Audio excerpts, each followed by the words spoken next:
Hello and welcome back to Rocket Pod. I hope you're well and having a great day so far. So my name is Harry Damon and with me today is James Cuss and producer Peter Haynes. Now for today's episode we are joined by Liz Beck.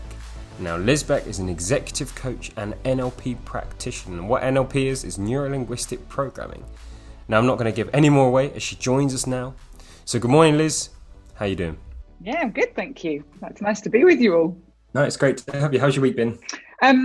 Well, I'm a bit discombobulated, which is probably my favourite word in the English language, because I lost a day. That I voluntarily gave up a day to holiday on Monday, which was lovely and a real treat. But my brain hasn't quite worked out that it's Wednesday yet. So if the kids make it to football training tonight, it'll be a miracle.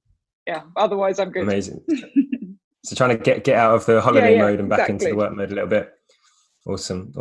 So Liz, could you start us off by maybe, for our audience, giving us a brief background on your upbringing, maybe what your relationship was like with your family, and maybe how did this influence your early life and career? Oh wow, Harry, let's start gentle. Well, I grew up in the village I'm talking to you from now, which is sort of quaint, bit weird, and very significant to the rest of the story as to how I'm still here 45 years later. We'll come back around to that, I'm sure. And I was the first daughter of two to a successful businessman who ran American organisations based here in the UK, and a fairly typical homemaking mum. And I adored my father. He was my hero. There's nothing he couldn't do, from intellectual to practical. And then at the age of 11 or 12, well, my sister came along when I was 7, and then at the age of 11 or 12 my parents split up, and my world sort of exploded at that point, and became fairly fragmented. So there's lots in that chapter, but essentially I then grew up with my mum, watched her struggle for a couple of years, then she met somebody else who really glued us all together as a family and was an amazing stepfather and role model.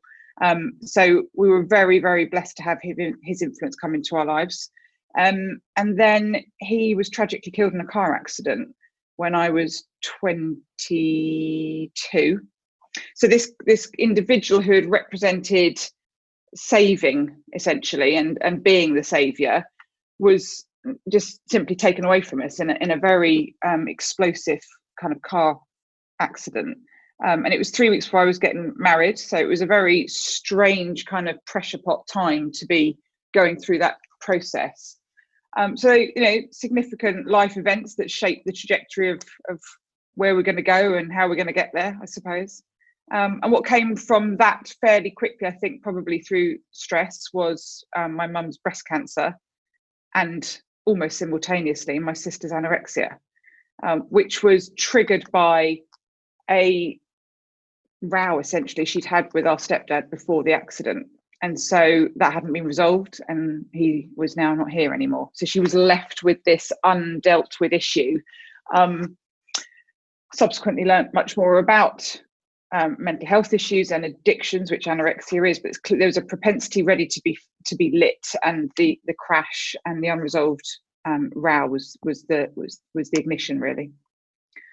So that's a sort of a potted history of the family side. Running under the underbelly to that was in me anyway, a child that became a teenager that became fairly confused and angry with the world.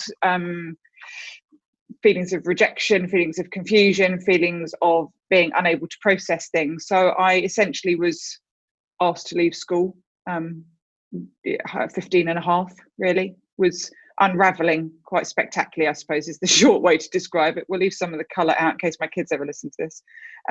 But yeah, unraveling spectacularly. And so I left school with no real qualifications at all. No GCSEs, never went to college, never went to sixth form, never went to university, never got any A levels. And started being a hairdresser. Well, actually, that's a bit glamorous. I didn't. I started sweeping the hair in a hairdresser's and washing hair. I think you're known as a junior when you have that glamorous role. So that was really how the trajectory of my life was looking up to the age of about 18 or 19. Wow. Wasn't looking pretty, was it? I mean, I guess so. Wow. I mean, in terms of the no qualifications, but I just wanted to chat. So you mentioned obviously then you went to the hairdressers. But would you say that the fact you didn't have qualifications in your head, did you feel that limited you? That's a great question. I am not sure I was even capable of thinking beyond the very moment I was in at that point. So unless it was right in front of me, I'm not sure I was giving it any conscious attention. I think my other than conscious was aware that some hang-ups and demons were being laid down, and beliefs about what did that mean if I didn't have an education, and where did that pitch me against the rest? Right. So some self-imposed limitations were probably sitting there. I see. It's a bit more a comparison of other people had this, I didn't have that, and then you kind of put that on you.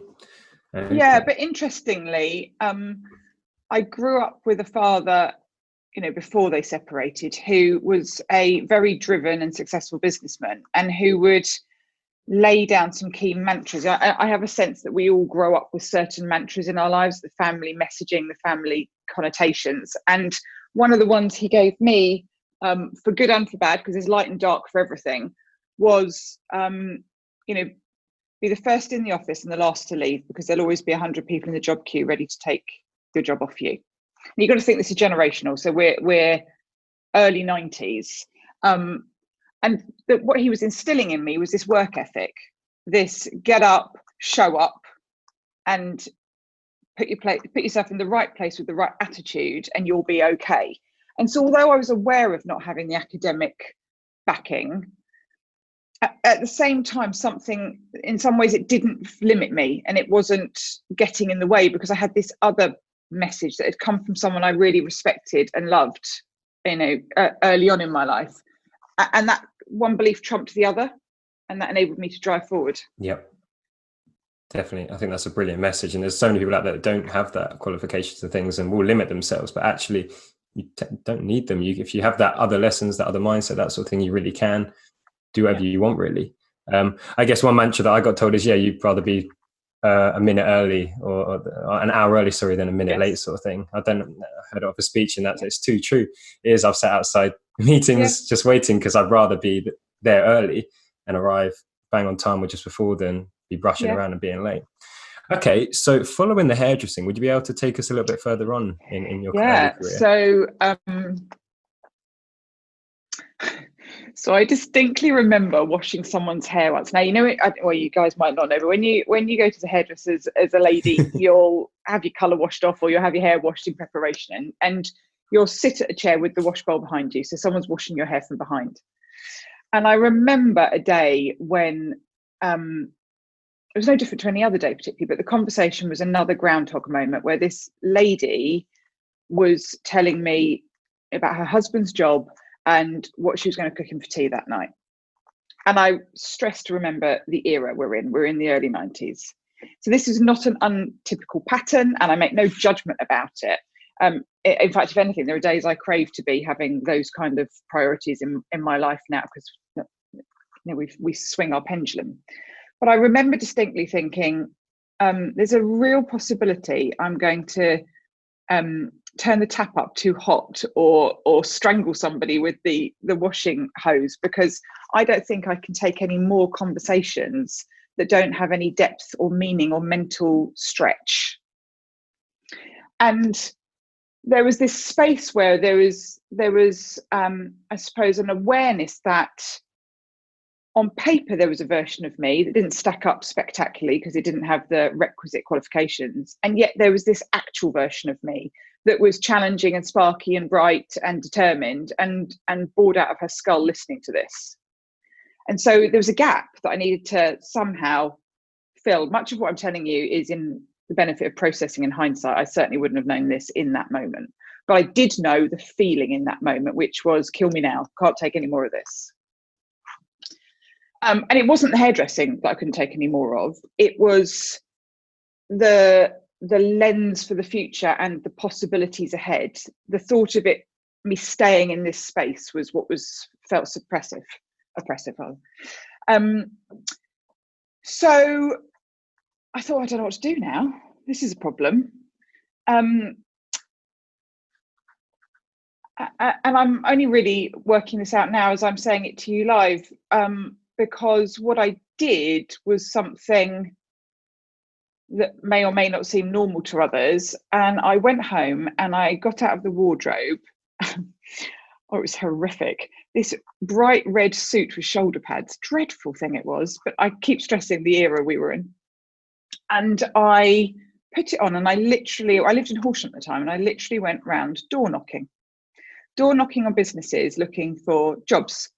And the bit I've only just connected is where the hell did that come from? Who taught me that? Because I didn't come out the womb with that belief or that knowledge. None of us do.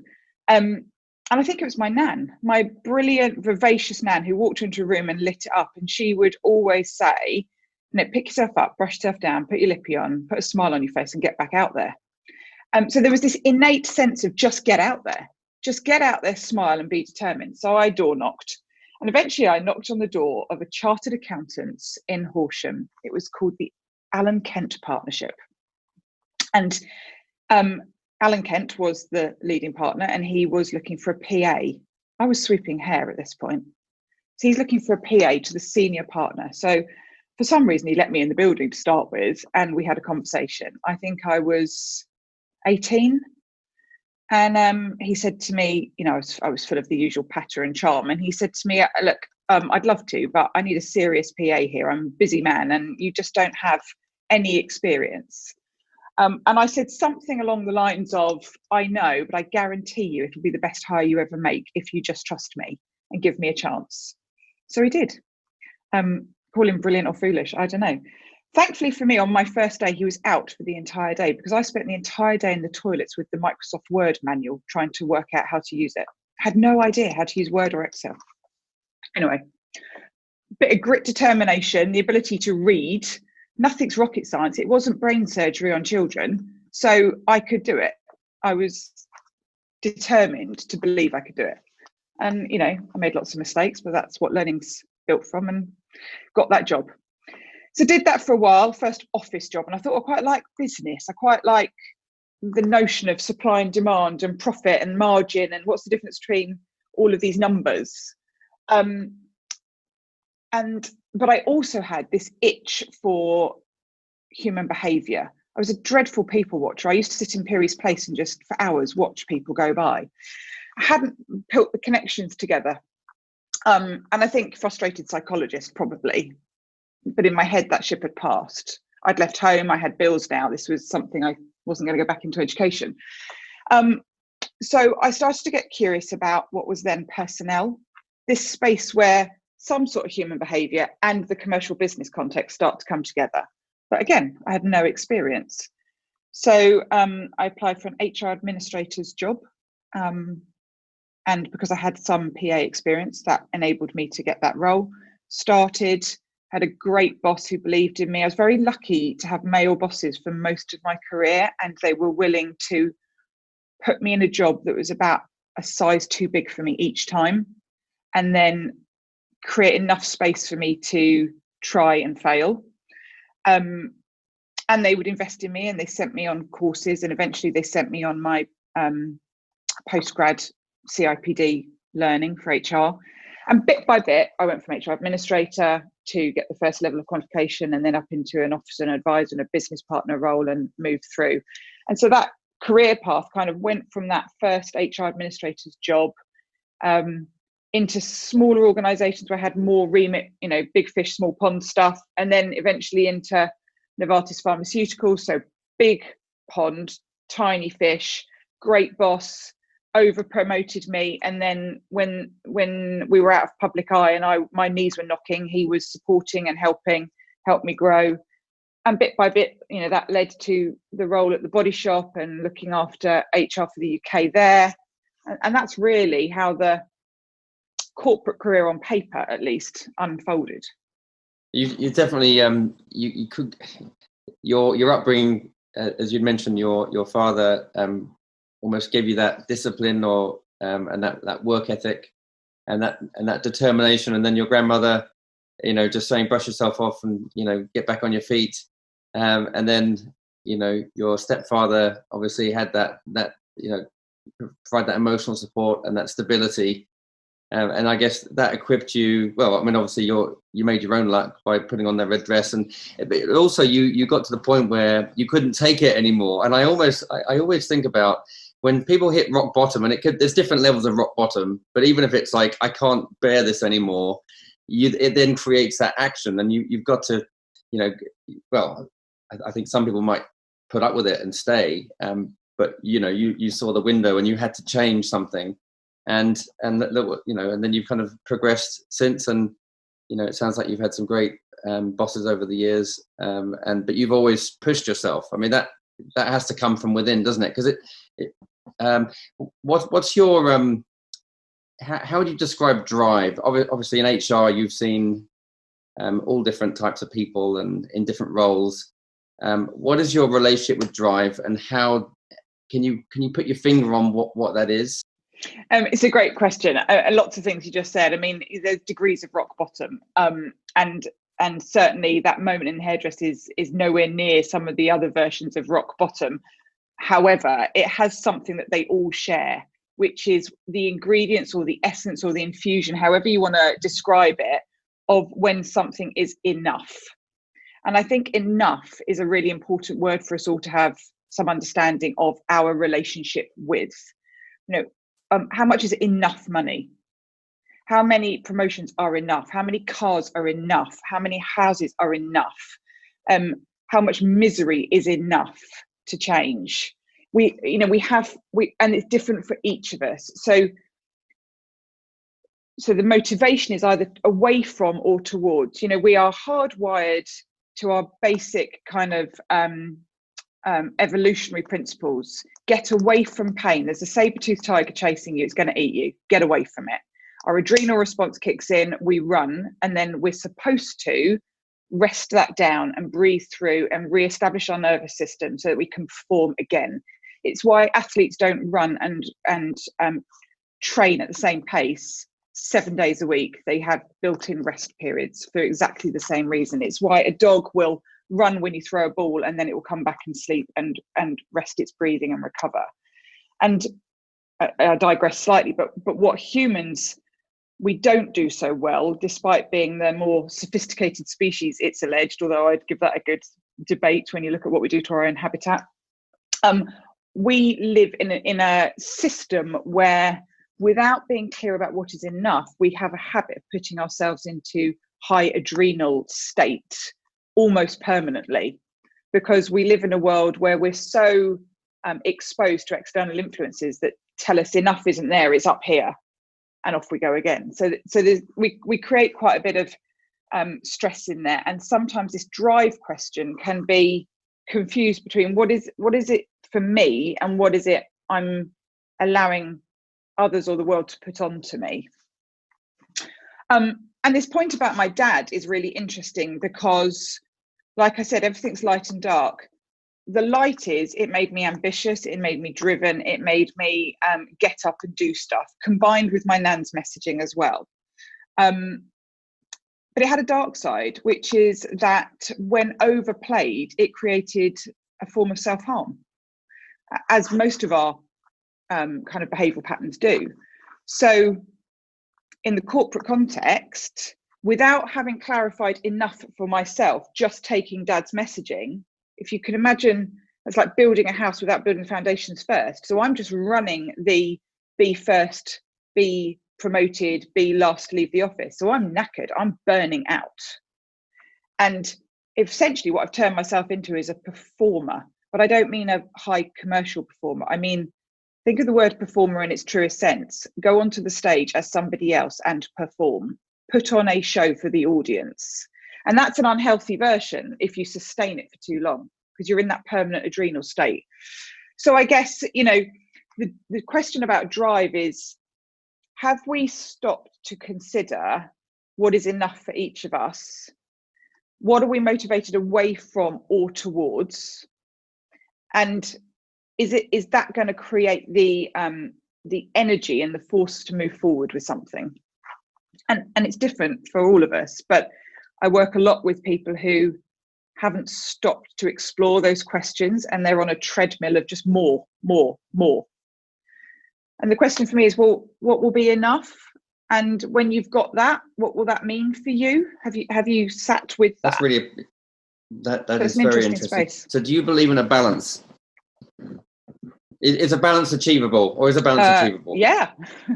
A balance is bloody hard work. Yeah. It's like the Holy Grail, I think. Balance is so key. I'm certainly on a daily quest to find it and stay with it.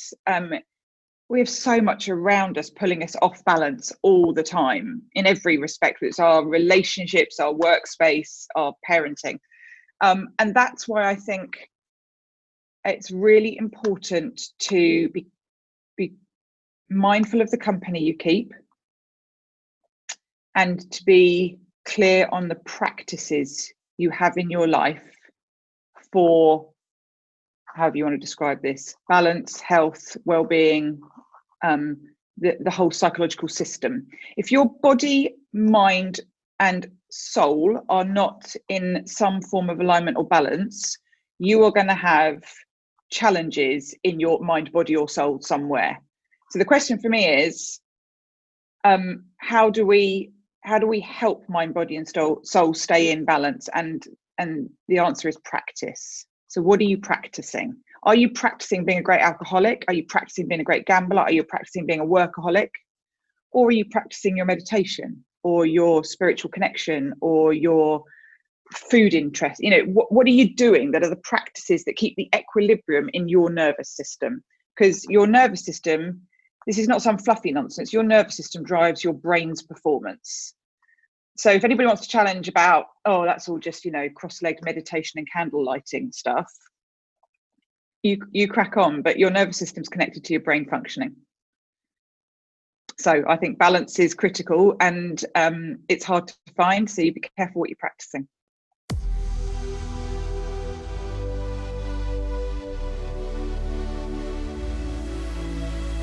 I'd like to take this moment to introduce to you our sponsor, Flexi, the must-have app to track and manage your subscriptions in one place. So most of us have multiple subscriptions nowadays for things like streaming services, gym memberships, and food deliveries. These are great and take the hassle out of buying everyday products that we consume regularly, but it can be hard to keep track of them. That's where Flexi comes in handy, using super secure technology to connect your accounts to see all your subscriptions in a single dashboard, putting you in control of your spending. And what's more, Flexi's subscription marketplace allows you to discover new products you may love, all easy to pause, resume, or cancel in a swipe or two. So give Flexi a try. It's free to download from the App Store, or check out their website at www.flexiapp.uk. That's FLEXY app.uk. Back to the podcast.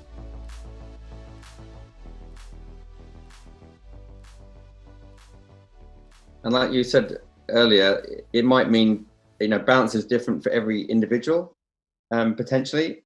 But like you'd mentioned, it's the spiritual self, the rest piece. There's a time to work really hard. There's a time to spend with your family. I know you didn't mention that, but I guess it's, we live complex lives, and sometimes it's hard to I know that I have I say struggle is probably a negative word, but it's challenging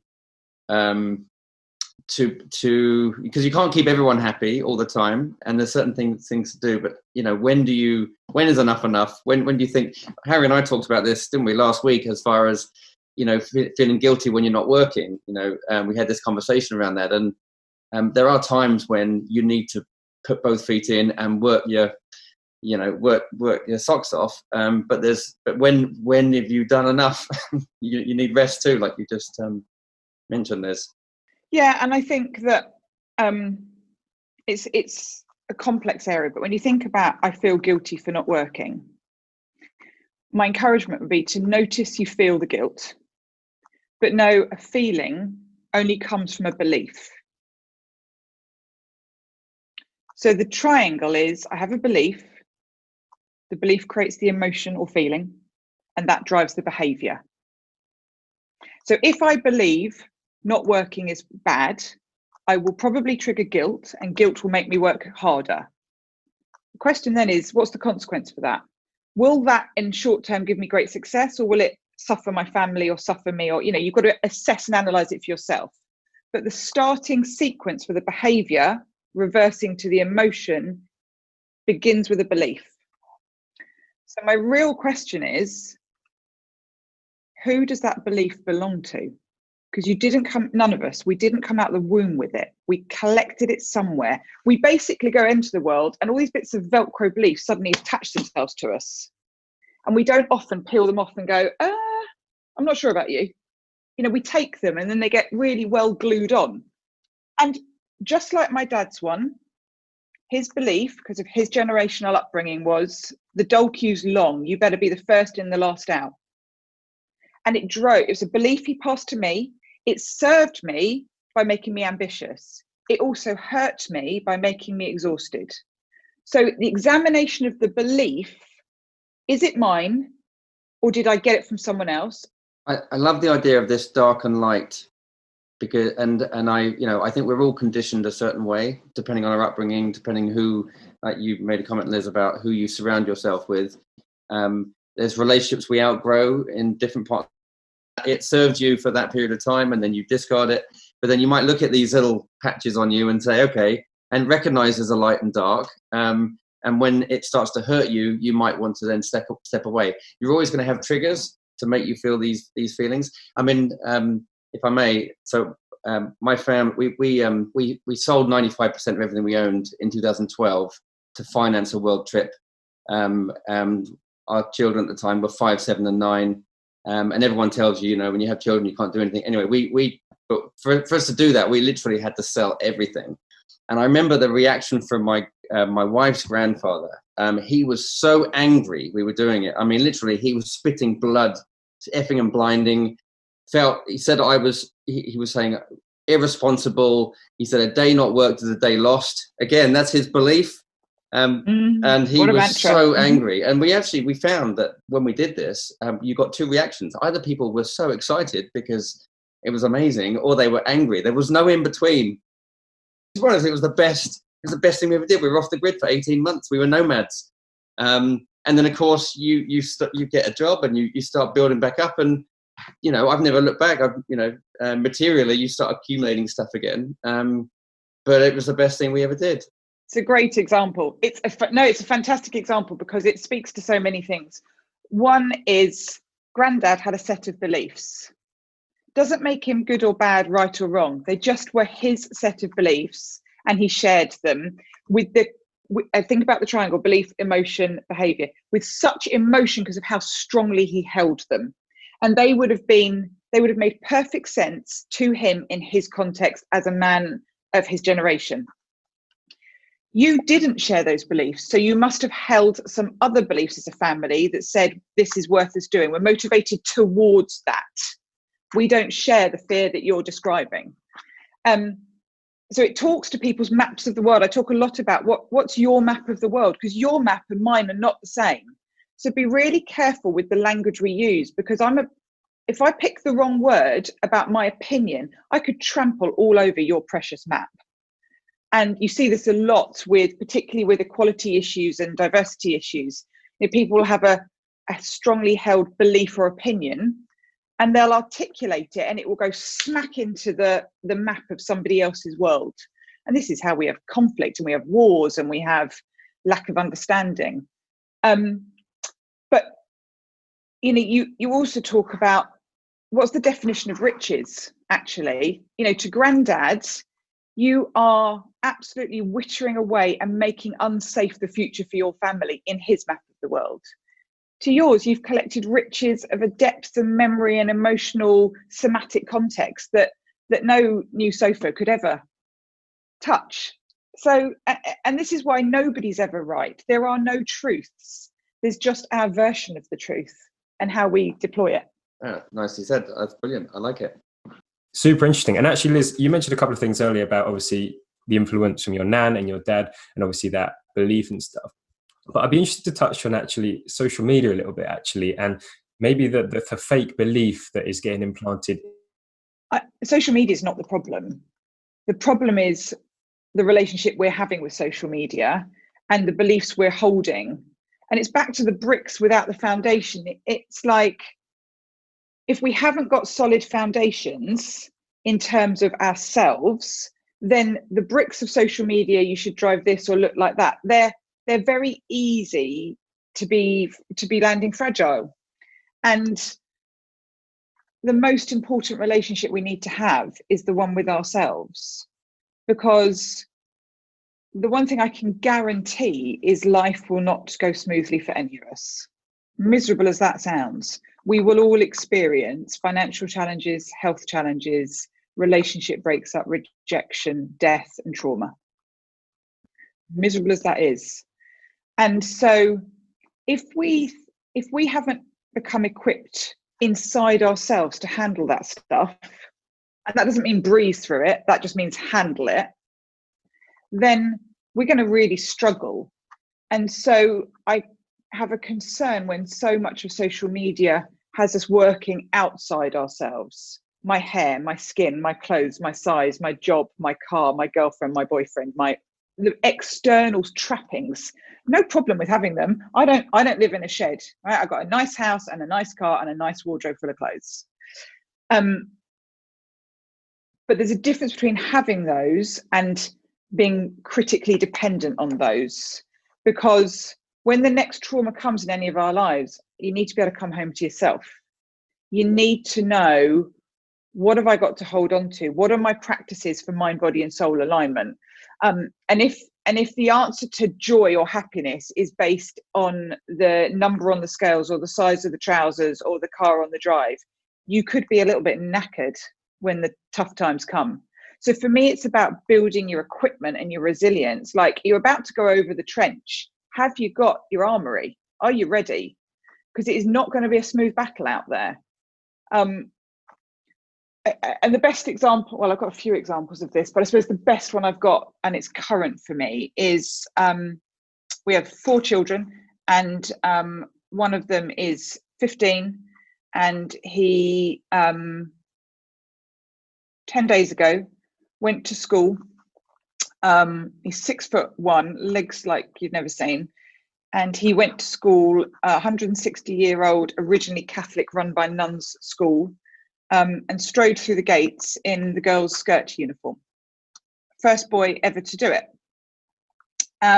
This is no surprise to most of us who know him, but it's a big difference, I think, to, in the safety of your own community and tribe, hence the be careful of the people you spend time with, than it is to stride through the gates of school at 15 in that very visible way, because you can't miss him, he's tall.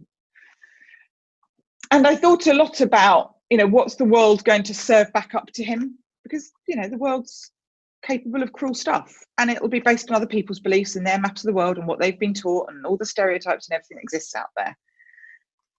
So the last 15 years, one of my biggest priorities has been to build and help him build his foundations, so that whenever and whatever happens when he goes outside that front door, he can come home to something in himself that says, instead of saying, oh my God, what's wrong with me? I wish I wasn't like this. He's able to say, I know that some people don't understand yet. They'll get there when they're ready, but I'm cool. And that's a very different space. So I think that, it's a long-winded answer to the social media question, but social media is just one tool that can shake us up. If our foundations are strong, we've got a better chance of surviving the shakes when they come. Definitely. That's a great answer. And you talk about, obviously, that again, it comes back to surrounding yourself with the right people, and your son is surrounded by you, and you're put on those Velcro, you're helping him build the confidence, helping him face, like you say, the world can be a cruel place. And I think that's a brilliant sort of thing that you're building with him. James, did you have a question there? So I have 3 daughters. Eldest is 16, and she is convinced she's obese. But she is she's a beautiful 16-year-old. But it's the social media, and it's challenging. And I think this has come up before, do we equip our children to struggle in life? Because as you said, life is full of hardships. And to be honest, when you do struggle, that kind of, it makes you who you are, and it builds character. But I think, but my other 2 daughters aren't really that interested. One of them is she's quite big on it, but she's very self-confident. And my other daughter has no interest whatsoever, which actually has its own challenges because they're the tools that young people communicate with, and she needs to build up her friendship groups. So I think, like you said, I think there's light and dark. I think young people these days have a higher IQ than our generation and the generation before that. The access to information is incredible, but it's how you filter the good and the bad. And sometimes the lines are blurred and there's lots of misinformation out there. But you almost have to, our children or people have to find out for themselves. But it's a challenging one. It actually makes me think of abstinence. I was going to ask you about what you thought of abstinence, because when people may be in some bad habits or they're in this situation that they might not like to be in. Anyway, and I thought of abstinence earlier, so it's kind of I'm mixing the two up, because that also social media and how do you manage your time on it? But abstinence is I guess a standalone question. Yeah, lots of things you just said there, James. I mean, again, I'm very aware of my somatic responses. My body, and this is true for all of us, and I haven't got some special gift. I've just paid quite a lot of time paying attention to it, but my body responded when I heard you say about your daughter. And I know why, because behind that body emotion response is a belief and an experience, which is my sister's anorexia that was 16 years long, had her in and out of most UK eating disorder institutions, most of which I wouldn't leave a dog in. I am going back 16 years, so God willing, they've improved. And far too many occasions where there was a very real chance she wasn't going to wake up the next morning. And this is a master's, unlike her sister, this is a master's educated journalist. So no lacking of, no kind of the, we're not bright enough filters, quite the opposite. But this came from the impact of divorce and devotion to her dad and that separation early on, and it laid itself down. There was a propensity that laid itself down. And that's why I felt that somatic response, because I have watched and journeyed a pathway around eating. That's not to suggest that your daughters and this are anything alike, but that awareness. And so I think, that was probably the first time I learnt the importance of freedom, because essentially what anorexia does is it creates a cage for you to be trapped in your own head, a cage of beliefs. I believe I'm fat. I believe I'm not good enough. I believe no one will love me unless ... fill in the blanks. And all addictions are based on this. This happens to be an addiction to the feeling of starvation versus the addiction of alcohol or drugs or gambling or sex or whatever else it might be.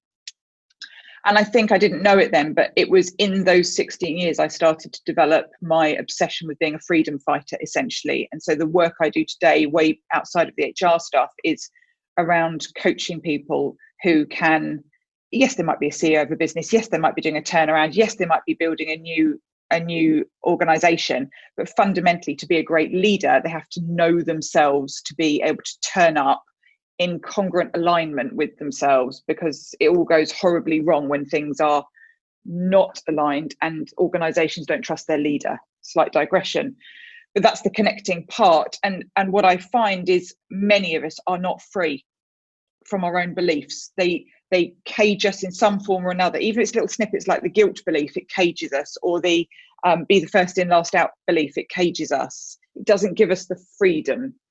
And I think that the abstinence issue is about what can we work on to enable us to let go of certain things, let go of certain needs, beliefs, obsessions, desires, whether they're work ones or whether they're appearance related.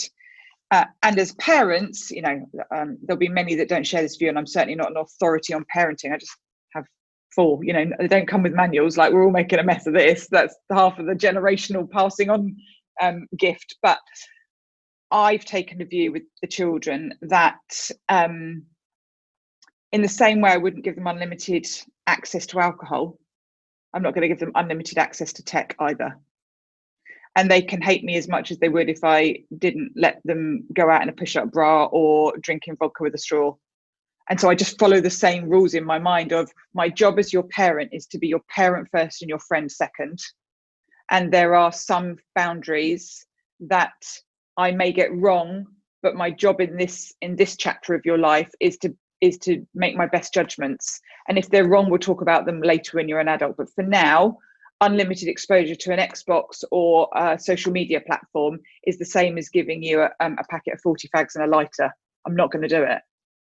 So I'm really mindful about those parameters, and I'm very aware of the impact of the dopamine response, that reward chemical that you get from those social media activities. I'll never forget my now 19-year-old stepson, when he was 15, told me a story of a girl at his school who would take a photo of herself, spend 40 minutes filtering it till it almost didn't look like her, would then post it and spend the next 20 minutes monitoring the picture. And if it didn't have whatever was enough likes in that 20 minutes, she'd take the picture down. And I was so struck by this story, and I was thinking, my God, what is driving that behavior? What you're motivated towards in that space, and how cripplingly unhealthy. That's a cage of itself, right? So that answers the question, but that would be my thoughts on it. We need to have some controls. And I think as a parent, we can put controls in for a child. I think as an adult, we have to decide what controls we're going to put in for ourselves. And this is why things like dieting or just getting fit are tough, right? If you haven't done the work on your version of enough, your map of the world, your beliefs, and you just say, right, I'm going on a diet or I'm going to exercise, you're trying to force something on to a layer that hasn't established itself, because its criteria is quite transactional, lose weight, tone up, whatever it might be. And that's why I think we start well and then we fall off quite quickly because we don't see the results fast enough. But if we've done the work on who do I want to be? Who am I? Am I okay with the bits that are a bit work in progress and a bit, still a bit dark? They're not right yet. And can I celebrate the bits about me that I damn well know I'm loved for or I love about myself? Accept that we're all a work in progress to the minute they turn the lights out, because we are. If we've stopped being a work in progress, either we've stopped having a pulse or we've stopped learning, and I wouldn't advocate either of those. So if we can accept that we are light and dark and we're work in progress, then I think we can learn in a sustainable way, as opposed to trying to have these spikes of quick achievement, quick results. You don't find lasting love by swiping left on Tinder. You don't get promoted to be the head of the organization after your 3-month probationary period. But because you could order your trainers on Amazon and they'd be there tonight, our brains are wired to think those things are true. And I think we need to help our children and help future generations understand. I'm afraid there's some basic truth in you got to put in the work and the good times will come. It's also learning to love ourselves, and also recognize our strengths. And if people they know who they are, the sooner they can start being their authentic selves, whether it's in a work environment or at home or whatever, in relationships, then there's no fakery. They are being themselves. And the fact that we are, I don't know what the probability is, but it's some 1,000,000,000,000 chance that we're even alive. It's like we've got a real gift. And I think the sooner people can start realizing that they are special, and they have something to bring the world and to love themselves, then they're going to be more equipped to do their best work and love somebody else. And then the other thing that kind of springs to mind, just you talking about, I guess it's genuine reasons for doing things and not just getting sucked into this instant gratification world, whether it's the dopamine fix on social. It's getting into really good habits. Have you read The Power of Habit? So there's always going to be the trigger points to do certain behaviors, but getting into those healthy habits and love ourselves, then we can be better humans. Yeah, it's true. And love ourselves is a big ask, right? People say it a lot, but don't underestimate what a massive ask that is. And if you can't get there yet, because if that feels too aspirational, that's okay. But just spend some time knowing yourself. At one of my bottom of the bottom moments in life, which had come soon after having spent 25 years and this won't be on camera, so it's hard to convey, but kind of deluding myself I'd made it corporately. All of that had been based on my capabilities. Now, was I the first in? Did I work the hardest? Did I deliver the most projects? Did I drive the greatest results? And when that all came crushing around my ears quite spectacularly, somebody asked me, well, who are you then? And this question took me to the ground and put me on the canvas for weeks. I couldn't answer it. I didn't know who I was. I could tell you what I could do. I could tell you all of my achievements and abilities from a corporate HR business creating perspective.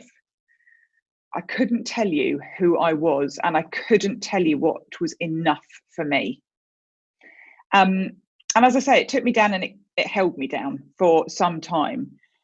People ask me all the time, well, how did you resolve that? I'd love to say there's some scientific clever answer, but actually what I did is I walked the dog on the beach until his feet were sore. And I had a notepad and I asked myself over and over, what are the things that you would get upset about? What were the things that would bring you joy? And what are the things you would fight for? And on this notepad, over a course of weeks, what became clear was there was a series of words that told really what I believe in. They said what I really cared about. And essentially, your beliefs are your identity. By looking at the words that reflected what I would fight for, laugh for, love for, cry for, I was able to see who I am. And from that place, I might not have loved it. In fact, I definitely didn't. And I could see the light and I could see the dark and I could accept it was work in progress. So I might not have loved it, but I did know and still do and build on it. I know who I am. And if you know who you are, you can then make conscious choices about, so what kind of parent do you want to be? What kind of husband do you want to be? What kind of CEO do you want to be? Because you don't have to fake it.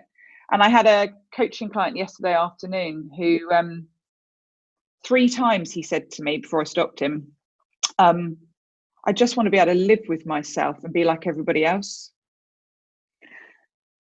And each time he said it, there's some somatic changes. And in the end, I asked him, what would it be like if he didn't have to be like somebody else? He was worried about being socially awkward and struggling in public environments. And he's literally causing himself stress and trauma of forcing himself to go into places and do things that don't make him happy and aren't reflective of who he is. So what would it be like if you didn't do that to yourself? Yeah. Freedom, right? Freedom is definitely underrated. It's also your Yes. your walks on the beach. It takes work. You've got to be, it's almost like when you're even at the hairdressers, you knew you had to make a change. If you know you're not happy or fulfilled or whatever it is, it takes work sometimes to get through all the layers. And you do it on a consistent basis. I mean, even love is a verb, isn't it? Let's face it, it's not just one thing. You've got to work at it. And it really, really hurt. Like, this was not joyful time. This hurt. And simultaneously, what happened was I broke up a relationship with my business partner who I loved and adored. I broke up a marriage of 18 years and watched my children, the impact of that on my children. Who from a man who is a very, very good man and I love dearly. He's like my brother. But that wasn't a marriage anymore. And I moved home back here because through the process of who am I realized that one of the significant practices that helped me be aligned is being here by this beach. The other practice is meditation, daily meditation. And so to be in balance, to be the best mother I could be, to have the next marriage and healthy relationship I'm in now, to rebuild a business and take it to where I wanted it to be, to do the work in the world I wanted it to do, I had to know who I was, but I also had to know what were the practices that make the best version of me. Because you have to practice, right? You have to practice to be an Olympian. You have to practice to be a CEO. You have to practice to be a parent. So you need to know what are your practices and what's the company you keep. Those would be my two greatest learnings from what was a very painful time. It was really, really powerful. Peter, you've been very quiet. I know you do you have any questions for Liz? I do, but a lot of them have been kind of answered. I guess I just want to ask, so I was going to ask, would you be able to kind of come up with a quick exercise for me, for example, to discover what is enough for me? But I think a lot of the steps you just mentioned kind of cover that in certain ways. So I'll just ask, what useful resources would you want to share with the audience, whether that's YouTube channels, books, podcasts, maybe for someone that is just starting on this journey to discover kind of who they are and what is enough for them, or someone that's kind of a year into it, or just anything that would be useful would be really interesting to hear. And if I may, just to caveat that, so Peter, you're at a time of, you're going through a lot of changes personally right now. Yeah. Yep. And there's lots of changes, lots of exciting changes in your life. Yeah. So just to put that there, so it might just. Yeah. So yeah. Hope you don't mind I said that. No, that's absolutely fine. Yeah. Oh goodness, it's sort of a life's work, Peter, is the honest answer. I mean, if I ever get through all the books I've bought, because they are so important to read, it'll be a miracle. So I kind of, I'll tell you a couple of things that spring to mind, and I've learnt to trust my gut more than my brain, and that would be a key message. We have 3 brains: head, heart, and gut. Use them in the opposite order: gut, heart, and head. Pay attention to what's going on below your belly button, your belt. Feel gut instinct. It's a real thing. Then see if your heart goes with that, and use your brain lastly to check cognitively any data around it. That would be one thing. The second thing I would... That's brilliant. I like it. The second thing I would say is look up somebody called Dr. Taraya Trent, Tererai Trent. She has an incredible backstory, having been 3rd generation female in an African country where by the age of 18 she was married with 4 kids, and her life trajectory was laid out for her. I won't spoil the story, but she changed that life spectacularly. And she talks about there being 2 great hungers in our lives. The first hunger is the small hunger, and it's the hunger for instant gratification. It's the hunger for material things, to be noticed, to be validated, to get something quickly. And she talks about the second hunger being the great hunger of our lives, which is the hunger for meaning and for purpose. It's the thing that attaches us to some certainty. And when asked, well, how the hell do we find our great hunger then, Dr. Trent? Because that would be nice. Her answer was, pay attention to the things that break your heart. Because if it breaks your heart, it matters, and therefore it has meaning for you. So that's something I'm very aware of when I did the beliefs exercise. I suppose the other thing would be, and so I'd read about her. The other book I would recommend, or if you're an audio or a visual, this is all over the internet and podcasts and video, is a book called Seat of the Soul. And the author is Gary Zukav, Zukav. And he was sort of made famous by Oprah. She pulled him out of a retreat where he lived without television. Didn't even know who she was when she phoned up and said, I'm Oprah Winfrey. He had no idea who she was, which I think is brilliant. And he has a premise, and he wrote a book that suggests, if you imagine a big mothership, like a pirate mothership with the big sails, and behind it lots of little baby ships that are all following in the slipstream of that main ship. And the main ship is the ship of our soul. It's our soul that knows why we're here, and it's our soul that knows what we're meant to be doing in our lives. And the baby ships are little elements of our personality, the different facets of who we are, because we've got multiple facets.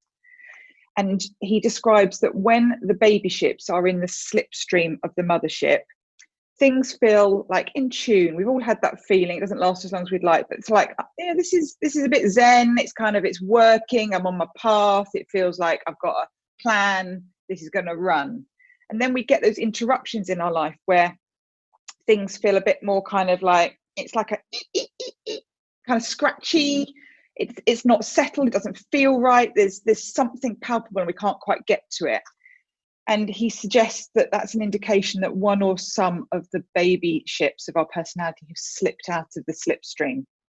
In other words, we've started to perform to other people's expectations, and we've lost sight of our mothership, our own soul. So it's that notion again of coming back to ourselves. So I just think those kind of notions are really interesting to hang out with, and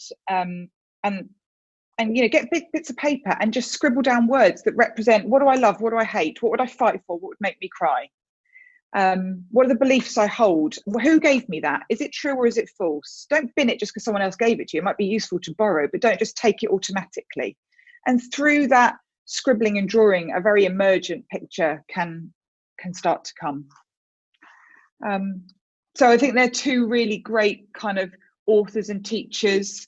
And the one that's really been my salvation through lockdown is Elizabeth Gilbert. So Elizabeth Gilbert wrote Eat, Love, Pray, which became the film with Julia Roberts, Eat, Love, Pray.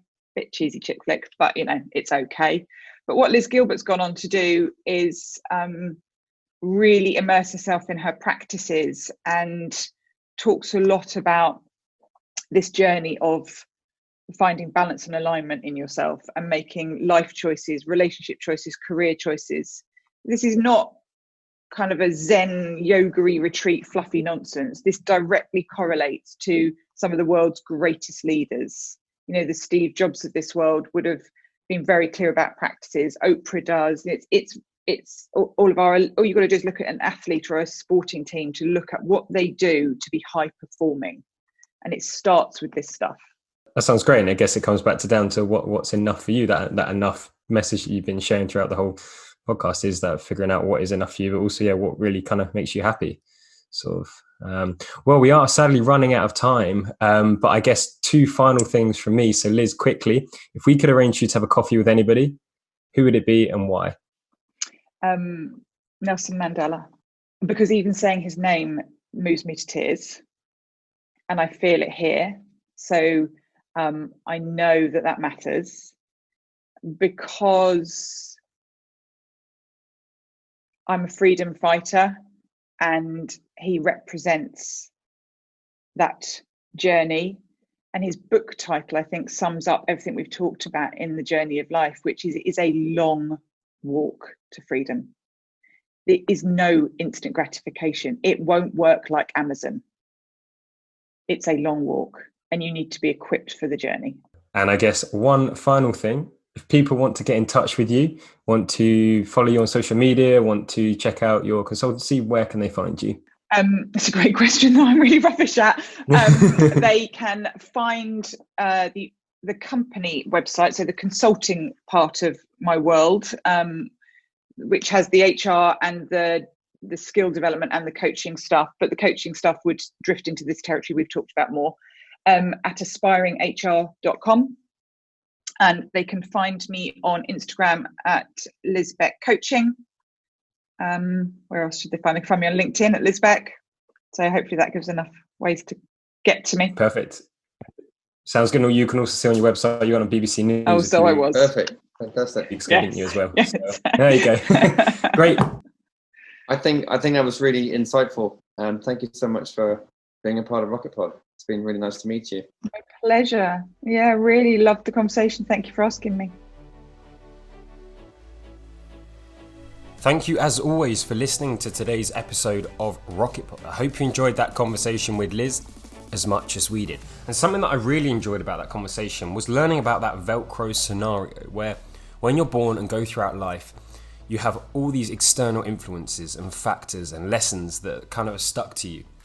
And it's your choice whether you're going to continue believing in these influences, or you're going to remove the Velcro and actually say, no, I'm not going to believe in that. I'm going to continue on my own path. Don't forget to join us next week for our final episode of Series 1 as we sit down with the brilliant David B. Horn, #1 best-selling author, TEDx speaker and entrepreneur. What a way to finish Series 1. Thank you as always to our sponsor Flexi. If you're interested in checking out their subscription management app, you can check out their website at flexiapp.uk. That's FLEXY app.uk, and of course, download it from the App Store. Thank you as always for listening. We'll see you next time.